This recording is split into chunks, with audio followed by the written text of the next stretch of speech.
Square metre, तो आपका metre square हो जाएगा। आप इससे मल्टीप्लाई कीजिएगा।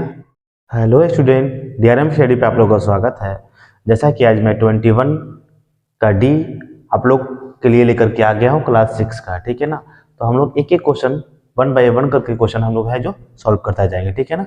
तो चलिए हम लोग देर ना करते हुए क्वेश्चन पे आते हैं, ठीक है ना। क्वेश्चन नंबर फर्स्ट में क्या कर रहा है, find the area of rectangle.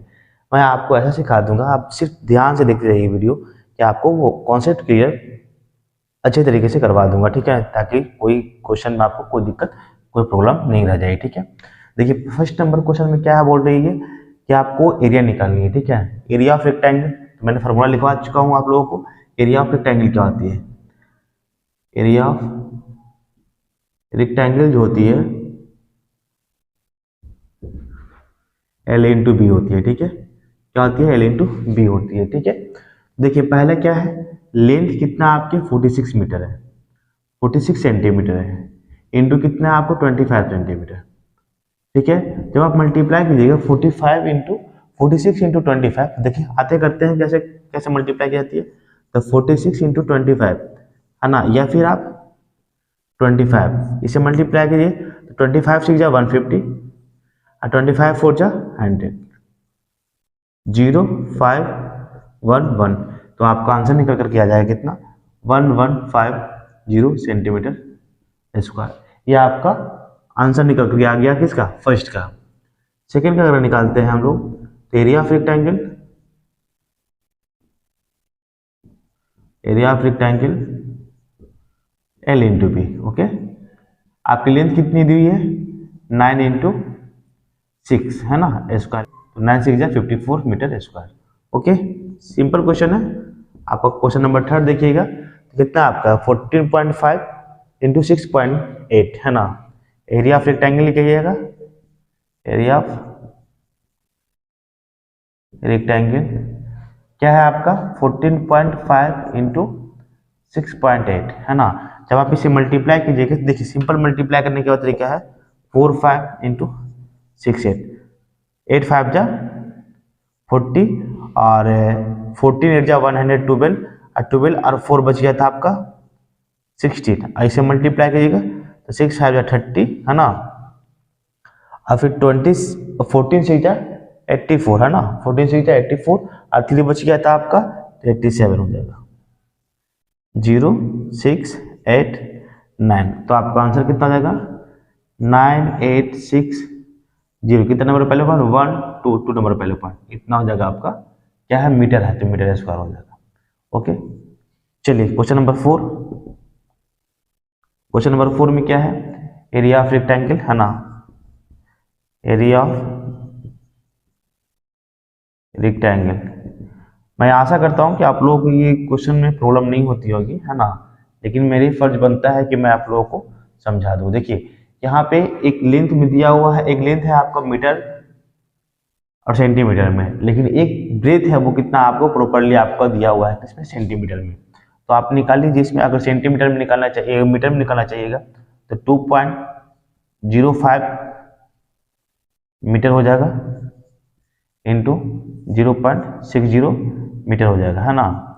जब इसे मल्टीप्लाई कीजिएगा तो देखिए क्या है आपका 2056, ये हो जाएगा 30, ये हो जाएगा 12, एक जीरो बचा हुआ था, जीरो बैठा दीजिए तो कितना हो जाएगा 1 2 3 00, तो 2 नंबर पहले इधर पॉइंट, 2 नंबर इधर पहले, 2 2 4 यहाँ पे हो जाएगा आपका, है ना। तो क्या हो जाएगा, आप इसे आप मिटा सकते हैं ना, तो कितना हो जाएगा आपका मीटर स्क्वायर। अगर सेंटीमीटर की बात किया जाए, है ना, तो सेंटीमीटर में निकालिएगा तो कितना आ जाएगा आपका, सेंटीमीटर में निकालने की बात है तो, या फिर आप मीटर में ही रहने दीजिए, सेंटीमीटर में आपके लिए छोड़ देता हूँ, ठीक है ना। क्वेश्चन नंबर 5 पे आते हैं, ठीक है। एरिया ऑफ रेक्टेंगल, इतना तो आप लोग कर ही सकते हैं ना, एरिया ऑफ रेक्टेंगल तो कितना होता है एल इंटू बी, एल कितना दिया बच्चा 3.5 इंटू 2 है ना, इसे मल्टीप्लाई कीजिएगा तो कितना आता है 35 2 या 70 होता है ना, कितना होता है 70 होता है, तो 70 हो गया। यहाँ पे देखने कितना है, 1 नंबर पहले पॉइंट है, यहाँ पॉइंट बैठाइएगा तो कितना जगह 7 मीटर स्क्वायर हो जाएगा, आपका आंसर हो जाएगा, है ना। तो इसी तरह से आपको क्वेश्चन नंबर फर्स्ट हो गया जो कंप्लीट हो गया है ना। अब हम लोग आते हैं question number second. Area of a square plot of the side metre है आपका 14 मीटर है ना, यानी साइड ऑफ ए स्क्वायर है वो कितना है आपका 14 है, यानी साइड ऑफ ए स्क्वायर, ध्यान से देखते जाइएगा वीडियो, ठीक है। आपको 14 मीटर है, ये कितना है क्वेश्चन नंबर सेकेंड का। एरिया ऑफ ए स्क्वायर की बात किया जाए, एरिया ऑफ ए स्क्वायर की बात किया जाए तो मैंने बता चुका था पहले फॉर्मूला कि साइड ए स्क्वायर होती है ना, तो कितना होगा 14 दिया हुआ है तो 14 का स्क्वायर, यानी 14 का स्क्वायर कितना होता है 196 मीटर स्क्वायर, निकल के आ गया। क्वेश्चन नंबर थर्ड की बात किया जाए तो the top of a table measure 2 metre 25 centimetre by 1 metre 20 centimetre, find its area of square metre. कराना कि इसका जो आपका एरिया निकालनी है वो किस में निकालनी है, मीटर स्क्वायर में निकालनी है, ठीक है। तो देखिए लेंथ आपका जो दिया हुआ है वो लेंथ दिया हुआ है आपका 2 मीटर 25 सेंटीमीटर, 2.25 मीटर हो जाएगा, ठीक है। और जो ब्रेथ होगी वो कितना हो जाएगी 1 मीटर 1.20 मीटर, ये हो जाएगा, ठीक है। एरिया ऑफ रेक्टेंगल, अब बताइए क्या कि एरिया का स्क्वायर कैसे पहचानेंगे और रेक्टेंगल कैसे पहचानेंगे। तो देखिए इसमें है क्या कि दो फॉर्म में आपका दिया हुआ है ना, एक यहाँ दिया हुआ है एक यहाँ भी दिया हुआ है। अगर दो टर्म में किसी क्वेश्चन का वैल्यू दिया रहेगा तो आप समझिए क्या है, वो है रेक्टेंगल, क्योंकि रेक्टेंगल का तो जो शेप होता है, जो साइड होती है वो क्या होती है, अपोजिट साइड जो होती है वो क्या होती है, इक्वल होती है। अगर मान लीजिए ये रेक्टेंगल है, ठीक है, ये क्या है आपका रेक्टेंगल, तो ये आपस में बराबर होगी, ठीक है, और ना कि ये इसके बराबर होगी, है ना। जब बराबर होगी तो इसके सामने वाले बराबर होगी, तो ये जो दिया हुआ है बड़े वाला है ना वो आपका क्या है लेंथ है, ये छोटे वाले है वो क्या है ब्रेथ है। लेकिन स्क्वायर में क्या होता है, ऑल साइड क्या होती है इक्वल होती है ना, ऑल साइड क्या होती है स्क्वायर में इक्वल होती है, इसीलिए इसमें एक वन ही साइड दिया हुआ है ना, जो 14 दिया हुआ है, ठीक है। तो एरिया ऑफ स्क्वायर निकालने के लिए बोला, ठीक है ना। प्लॉट हो गया वो किसकी साइड शेप की होगी, यानी स्क्वायर का शेप का होगी, ठीक है। तो इसके लिए ये वाला फॉर्मूला यूज करेंगे, लेकिन इसमें दो टर्म में दिया हुआ है तो हम लोग रेक्टेंगल के फॉर्म में यूज करेंगे, ठीक है। तो एरिया ऑफ रेक्टेंगल क्या आती है L इंटू बी होती है, ठीक है। फिर कितना का 2.25 इंटू 1.20, देखिए जब इसे मल्टीप्लाई करनी होगी तो क्या करोगे आप, सिंपली क्या करोगे 2, 2, 5 और 12। मैंने बताया था कि अगर मल्टीप्लाई करनी होगी तो पहले पॉइंट को भूल जानी है और जो डिजिट दी हुई है उसको पहले मल्टीप्लाई कर देंगे। तो मैंने जीरो को भी भूल गया, बाद में बैठा दूंगा, ठीक है। यहाँ पे हो जाएगा 5 2 10, 1 2 2 4 अपन 5 2 2 4, फिर कितना जाएगा 5 2 2 0 0 7 और 2, है ना। अब यहाँ पे लिखते हैं 2 7 0 0, यहाँ पे मैंने 0 छोड़ दिया था, 0 बैठा देता हूँ। अब याद करते हैं पॉइंट कितना डिजिट पहले था, तो 2 डिजिट पहले यहाँ 2 डिजिट पहले यहाँ, तो 2 2 4 डिजिट पहले हो जाएगा, है ना। तो कितना होगा 2.7 metre square. Okay, question number आपका थर्ड का आंसर निकल के आ गया है। क्वेश्चन नंबर फोर्थ की बात किया जाए तो a carpet is 30 metre 75 centimetre long 80 centimetre wide, find its cost of 150 per square metre. जब कोई आपका कारपेट है ना, वो किसके शेप का है, रेक्टेंगल के शेप का है ना, इसी शेप का है, रेक्टेंगल के शेप का है, तो लेंथ है वो 30 मीटर है और 30 मीटर 75 सेंटीमीटर लॉन्ग है ना, और 80 सेंटीमीटर वाइड है।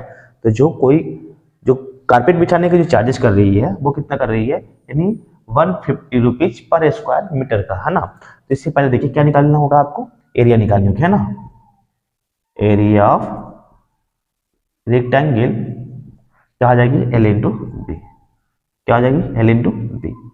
तो देखिए इसमें हम मीटर स्क्वायर, तो पहले इसको हमको मीटर स्क्वायर पे ही निकालना पड़ेगा, ठीक है। तो क्या करोगे 30.75 इंटू, जब 80 सेंटीमीटर को कन्वर्ट कीजिएगा तो 2 डिजिट पहले पॉइंट होगा, ये हो जाएगा मीटर में, ओके। अब मल्टीप्लाई करोगे तो मल्टीप्लाई करने है किससे, जब इसको 0 को भूल जानी है तो 8 5 जा 8 5 8 जा 40, 4 लेफ्ट हो गया, 8 7 जा 56 और 4 60, 6 लेफ्ट हो गया।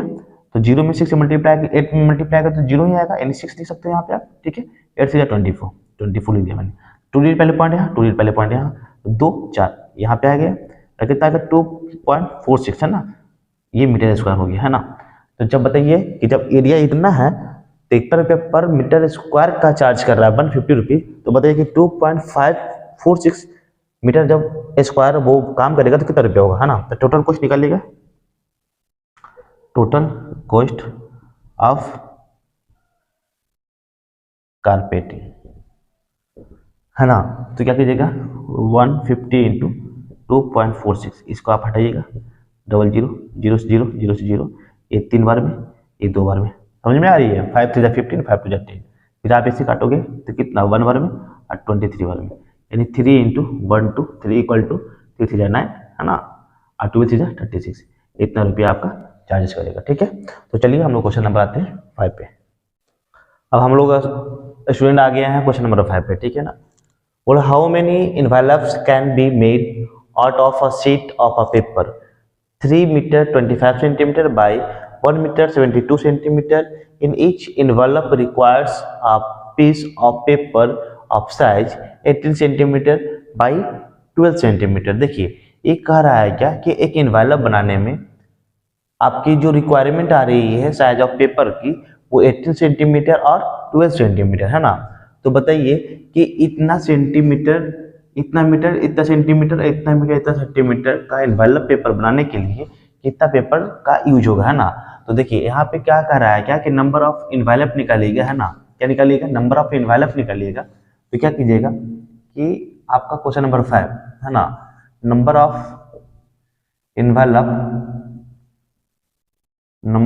इन्वेलप इक्वल टू क्या आ जाएगा कि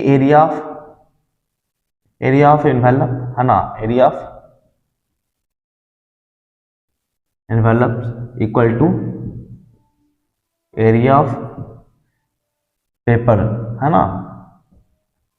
तो देखिए इसको क्या कीजिएगा कि आप सेंटीमीटर में कन्वर्ट कीजिए, इसको भी सेंटीमीटर में कन्वर्ट कर दीजिए है ना। तो सेंटीमीटर को कन्वर्ट कीजिएगा तो कितना होगा 324 × 172 सेंटीमीटर बाई ये क्या आ जाएगा आपका 18, ये 18 है और ये क्या है आपका 12 सेंटीमीटर है। यानी क्या हो सकता है क्या कि जो एरिया ऑफ यानी इन्वेलप है ना वो आपका भी क्या है रेक्टेंगल शेप में है। क्या कौन शेप में है? रेक्टेंगल शेप में है ना।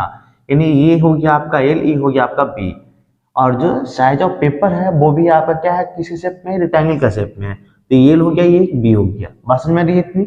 ओके, अब हम लोग इसे काटना स्टार्ट करते हैं ना। तो देखिए 18 का स्क्वायर आपका 324 होती है, कंफर्म? ओके बात। उसके बाद देखिएगा कि आपकी हो जाती है 6 3 जा 18 और 6 2 जा 12। ओके, उसके बाद आप इसे काटिएगा आप तो 8 2 जा 16, 8 2 जा 16, 1 बच गया तो 12 हो गया, 8 6 जा 12 है ना, 6 2 जा 12। ओके, फिर 3 × 86 जब आप इसे मल्टीप्लाई कीजिएगा तो 3 6 जा 18, 1 लेफ्ट, 8 3 जा 24 और 1 25। तो इतना इन्वेलप बनाई जाएगी। ओके, तो चलिए हम लोग क्वेश्चन नंबर 5 कंप्लीट कर चुके हैं। अब आते हैं हम लोग क्वेश्चन नंबर 7 पे। देखिए 6 पे। अब आते हैं 6 नंबर पे। बोला क्या क्या room is the 1.2 metre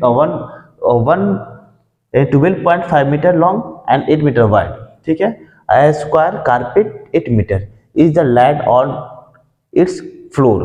Find the area of the floor which is not carpeted. ठीक है, कह रहा है ना कि जैसे एक रूम है तो रूम पे आप कारपेट जब बिछाते हो है ना, तो कारपेट बिछाने के लिए कुछ साइजें होती है रूम की है ना, उसकी रिगार्डिंग होती है क्या कि आप पूरे रूम को आप कवर कर पाए है ना। लेकिन यहाँ पे क्या है कि एरिया ऑफ जो आपका जो साइड ऑफ स्क्वायर का जो कारपेट का जो स्क्वायर का जो शेप है ना, वो जो 8 मीटर है ना, और उसका रूम का है इतना है।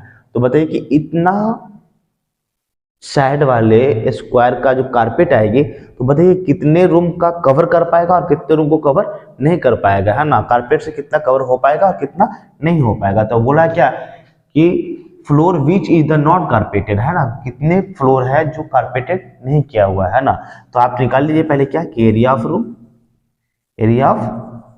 रूम। ठीक है, तो एरिया ऑफ रूम क्या है L × B है। तो क्या हो जाएगा आपका 12.5 इंटू कितना आपका 8 मीटर है, मल्टीप्लाई कर दीजिए कितना 8 5 जा 40, 4 लेफ्ट हो गया, 12 8 जा 96 और 4 100। ये हो गया, पॉइंट यहाँ बैठाइएगा तो इसे हम हटा ही देते हैं ना। ये क्या हो जाएगा आप मीटर स्क्वायर। ओके, अब निकालते हैं एरिया ऑफ कारपेट।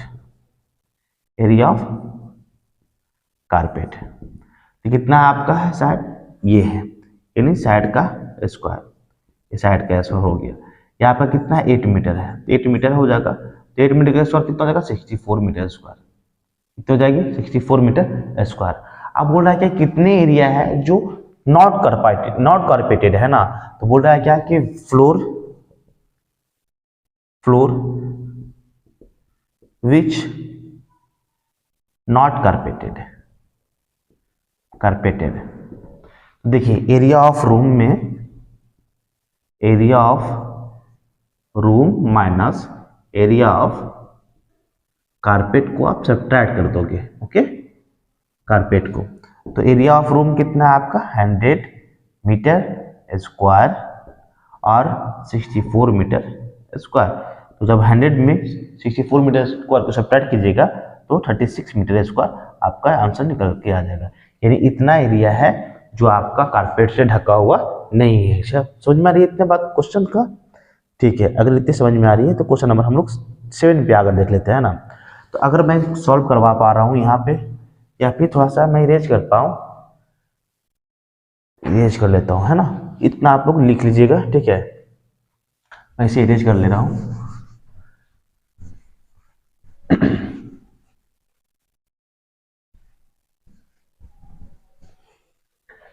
देखिए क्वेश्चन नंबर 7 हम लोग देख लेते हैं ना। क्वेश्चन नंबर 7 है, तो 7 में बोल रहा है क्या कि a line 150 metre long and 9 metre wide is to be paved with the bricks, है ना। जैसे कोई लाइन है ना, कोई रास्ते हैं जो आपका इसकी लेंथ है 150 मीटर लॉन्ग है और 9 मीटर वाइड है। इसे भी क्या किया है, ईंटा बिछाया गया है ना, ब्रिक्स बिछाया गया है। तो बोल रहा है क्या, जो ब्रिक्स की जो लेंथ है वो 22.5 सेंटीमीटर और जो ब्रेथ है वो 7.5 सेंटीमीटर है। तो बताइए कि उतनी लंबाई और चौड़ाई वाले रास्ते में कितने नंबर ऑफ ब्रिक्स लगाए जाएंगे, है ना। तो चलिए हम लोग निकाल करके आते हैं यहाँ पे। देखिए अगर डायरेक्ट हम लोग निकालना चाहें नंबर ऑफ ब्रिक्स, तो नंबर ऑफ ब्रिक्स निकालने का एक ही तरीके है, नंबर ऑफ ब्रिक्स, है ना, BRICK। तो area of land by area of BRICS, ठीक है। देखिए इसकी जो लेंथ है ना आपको कन्वर्ट करनी होगी, सॉरी यहाँ पे है ना, ये आपको कन्वर्ट करनी होगी कितना, सेंटीमीटर में, क्योंकि ये भी सेंटीमीटर में दिया होगा तो सेंटीमीटर में आपको कन्वर्ट करना होगा। तो जैसे आप सेंटीमीटर में कन्वर्ट कीजिएगा तो 150 है, 1 मीटर में 100 सेंटीमीटर होता है। तो जब 150 में 100 से मल्टीप्लाई लीजिए, मैंने मल्टीप्लाई कर दिया होगा सेंटीमीटर। फिर आपका 9 मीटर है, तो 9 मीटर यानी 1 मीटर में 100 सेंटीमीटर होता है, तो आप 100 से मल्टीप्लाई कीजिए, ओके। उसके बाद देखिए लेंथ है आपकी 22 सेंटीमीटर, 22.5 सेंटीमीटर, फिर ब्रेथ है आपका 7.5 सेंटीमीटर। ये पॉइंट हटाइएगा 10, ये पॉइंट हटाइएगा 10। उसके बाद जब यहाँ से मैं इसे हटा देता हूँ, इसे हटा देता हूँ, तो देखिए आपका यहाँ पे हो जाएगा 4 टाइम्स में, यहाँ पे 3 टाइम में, फिर 3 3 जा 9 हो जाएगी। फिर देखिए 25 6 जा 150, उसके बाद 25 9 जा 225, इतना कट गया। फिर 3 3 जा 9, फिर 3 2 जा 6, इतना आ गया। फिर क्या कीजिएगा कि 4 2 जा 8, कितना आ गया आपका 4 2 जा 8, कितना 0 2 0 2 4 0 2 4, यानी 80,000 ईंटा की आवश्यकता होगी उस लाइन में बिछाने के लिए, ठीक है ना। चलिए इतना हम लोग का यहीं तक क्वेश्चन नंबर 7 तक ही देख लेते हैं। जब नेक्स्ट वीडियो में मिलेंगे तो क्वेश्चन नंबर 8 से लेकर के 16 तक हम बिल्ड कर पाएंगे। चलिए नेक्स्ट वीडियो में मिलते हैं, तब तक बाय बाय।